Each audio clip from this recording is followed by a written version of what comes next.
Welcome to 6th grade health. I'm going to make this video as short as I can today. This is for lesson 154. And so we're looking at pages 97 to 100. And I'm going to briefly overview it and look at this chart of the nervous system. But I want to make sure that you are not overloaded today because you have a video to watch. So I sent the link to your parents. It is entitled The Wonder of Your Body. It's a Moody Press video, and so it's a little less than 14 minutes long, so I didn't want to make this video long so that you didn't have a lot to watch and with help. This should be your last class for today, and it's the weekend coming, so I hope that you enjoy your weekend and get to rest and relax.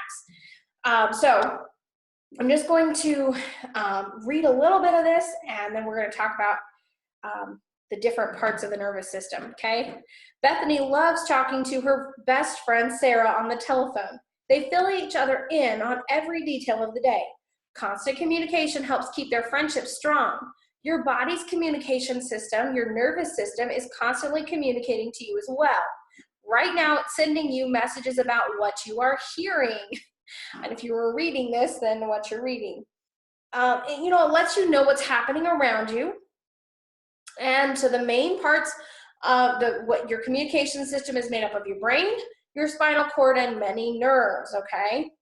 And so God's designed your body to work together. And so looking at our nervous system, we've got our central nervous system, and that is composed of your brain and your spinal cord.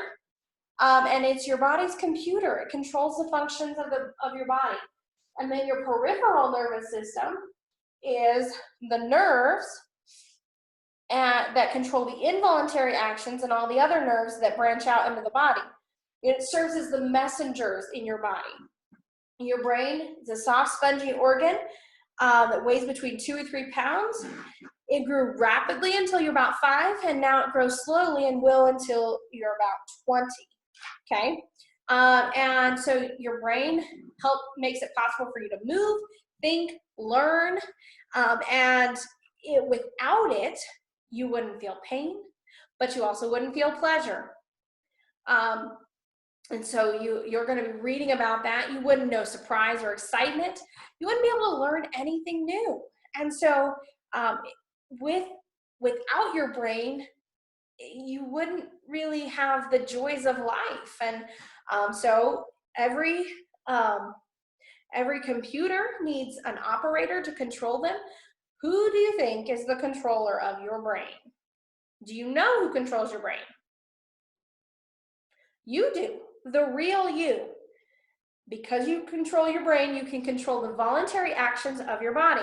You decide what you're going to do, right? So if I decide that I'm going to lift up my left arm,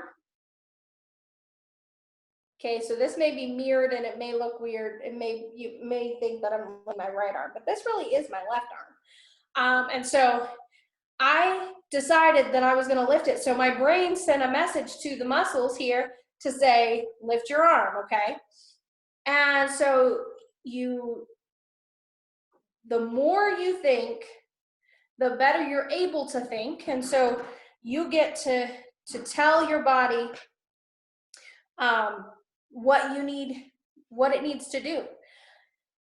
The 3 main parts to your brain is the cerebrum, the cerebellum, and the brainstem, okay? So that's, we've talked about central nervous system, peripheral nervous system. There's our cerebrum, okay? Our cerebrum is split into 2 halves, the right hemisphere and the left hemisphere, okay? So if you do something with the left side of your body,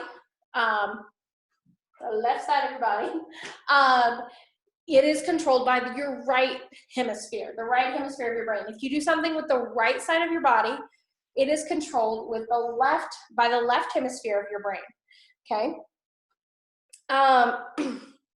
And you can do the little exercise there with it talking about touching the top of your desk or whatever you're using right now, and lifting your hand, and then you can see if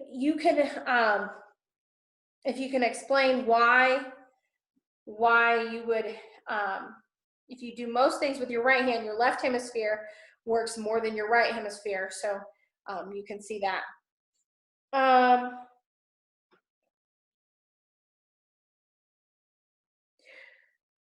You know, you might have had a grandparent or someone that you know that suffered a stroke. A stroke, if the stroke was on the right side of the brain, they may have been paralyzed on the left side of their body. But if it was on the left side of the brain that was the stroke, then they would have been they could have been paralyzed on the right side of their body. And so that's the difference there. These brain stretchers are fun to do. I think I'll go over those with the next video. But then looking at the short-term and long-term, you can do that exercise in the short-term memory and see where you're storing your memory. You should be storing things that you need to remember for tests in your long-term memory, right? Long-term memory. But storing things in a short-term memory would be things that you could look back on and you wouldn't need to memorize them. But there's lots of helpful habits. I'm going to let you guys go so that you can watch the video and answer this quick check on paper.